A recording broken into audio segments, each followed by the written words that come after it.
It's an incredible story that illustrates two things very clearly. First, no matter how dire things might look in this country, especially when it comes to our elections, there are still Americans who put integrity and values above everything else. And second, there can be a cause for doing so. It started back in February in Georgia when the vice chair of the DeKalb County Election Board, Baoki Yu, a Republican, signed onto a letter protesting a voter restriction bill. His party proceeded to censure him and then chose not to renominate him for his post after 12 years of serving on the elections board. At his final meeting, according to the Atlanta Journal-Constitution's reporting, he thanked county elections staffers and his colleagues on the board and used a twist on an old proverb to deliver a thinly veiled shot at members of his own party. Time flies, Vu said, when it seems like democracy is under assault. Joining us now, Baoki Vu, Vice Chair of DeKalb County, Georgia Elections Board. Thank you so much for spending some time with us, and thank you for speaking out. Nicole, thank you for having me on, and I've been a big fan of yours. And let me tell you, I also had the privilege of serving under the same president you did, although my role was much smaller than yours. And I can safely say that I don't think at any point in time under President George W. Bush or Vice President Dick Cheney did we ever feel like our institutions and the rule of law would be under attack. Well, you know, I was thinking to start here, but it's a conversation that I think needs to be had. We have more responsibility for what's happened because there's only one of the two parties actively and aggressively and pretty brazenly, with all the political cover they need, moving to weaken our democracy. How do we undo that from within our own side? Well, I believe that the voices that are speaking out, whether the elected officials such as obviously Senator Romney and Congresswoman Cheney, down to the grassroots, we all collectively have a responsibility here. 45 years ago, my family fled Saigon before the communists took over North Vietnam, and I was taught never to take our freedoms for granted. And so this cause is very personal for me, and we just have to do our best in order to carry on the message that the Republican Party under this former president is not is actually harming our American democracy, and so we have to make sure that we put our American democracy first and let the policy differences figure itself out down the long run.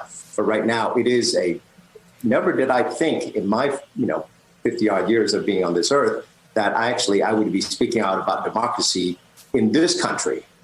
We've had numerous discussions about democracy in other countries, but never in this country like this. And so it means greatly to me to continue and make sure that we, first of all, we support the elections workers, the poll workers, the folks that are doing their jobs under the threat of fiscal harm, under the threat of, obviously, this past year of healthcare risks.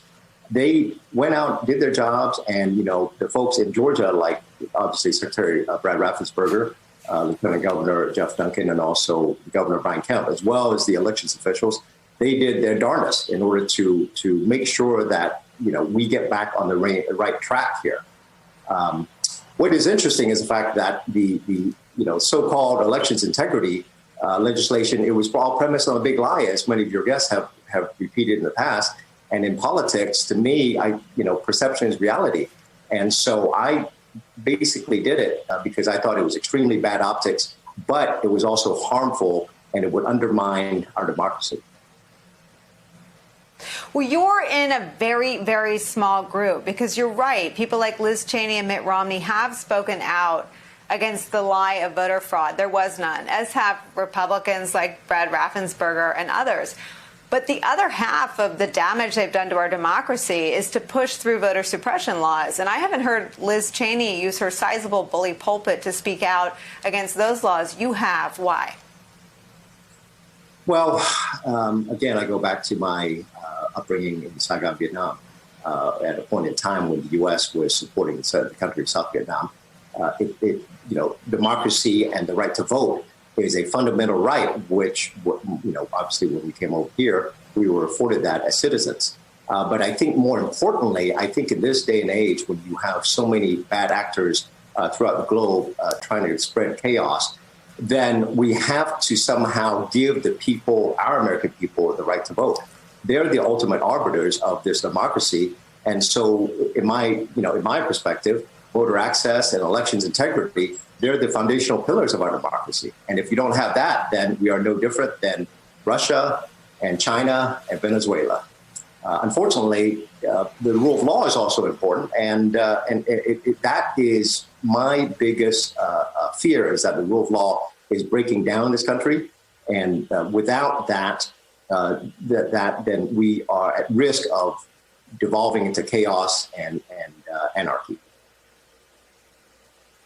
Have you felt endangered? Has your life been threatened, and do you feel safe now? Well, certainly there are a number of trolls here, and I actually 5 years ago, I actually was a presidential electoral nominee in Georgia, and I expressed publicly my reservations against our Republican nominee back then. And certainly, there's always going to be that risk of the threat of physical harm, the way that Secretary Raffensperger and many elections officials have gone through. I'm hoping that we can have an honest discussion, honest debate about this, but I don't want to stay silent when our democracy is under assault.